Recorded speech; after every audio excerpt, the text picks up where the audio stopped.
If the first eukaryotic cell was derived from a small endosymbiont cell living inside a larger host cell, then an attempt to describe each of these two cells might shed light on the process.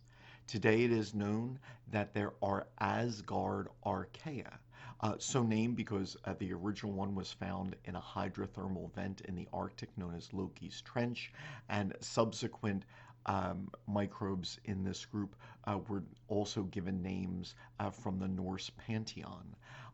These archaea have genes which only eukaryotes possess, that no other prokaryotes are known to possess, including genes for the cytoskeleton. And one member cultured in 2020 actually lives in a symbiotic relationship with other microbes. It extends protrusions, and materials can be exchanged between the two cells. Features of the endosymbion, which would give rise to mitochondria, have been a bit easier to piece together. It has long been known that modern mitochondria share many features of bacterial cells. They are the same size and shape. They divide by fission. They have their own circular chromosome. This chromosome includes genetic mechanisms similar to those of bacteria. And they have the same antibiotic sensitivity and many other features, which suggest that these are actually endosymbiotic cells which learn to live inside this proto-eukaryotic host. Some bacteria actually try to end up inside the cytoplasm of other cells.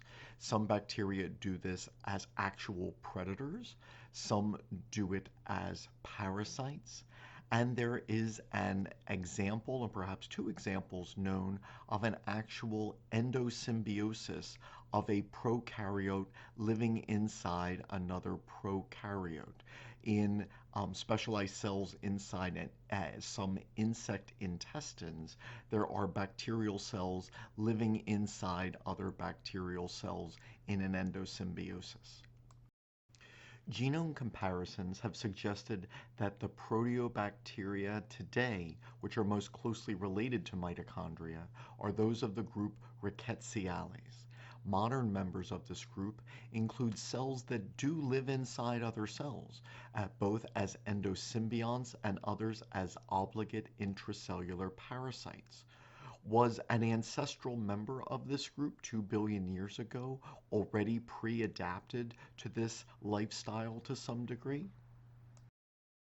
Just to present a final idea, if an archaeon developed a symbiosis with another bacteria that was stable and produced energy, might it be possible that there was an endosymbiosis then of both of these, where the archaeon would become the nucleus of a future cell, and that larger cell then would have essentially donated the cytoplasm and might not have resulted in much nuclear material being passed down to the modern day?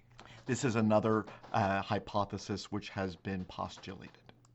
Over 2 billion years ago, there were two domains of living organisms, eubacteria and archaea.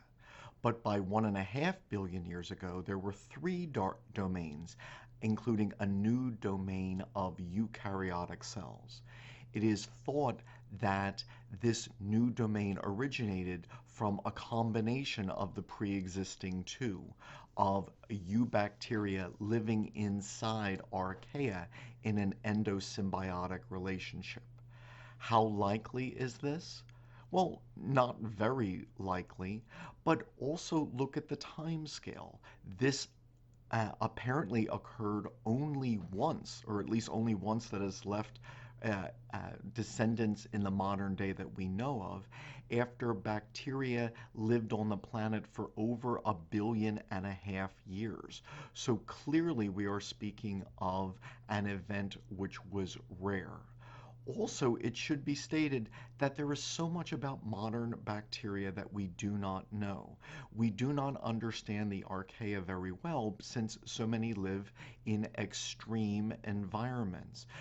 But these environments would have been typical of the early Earth. There is a great deal of life which lives in the subsurface, perhaps approaching even half of all prokaryotic cells.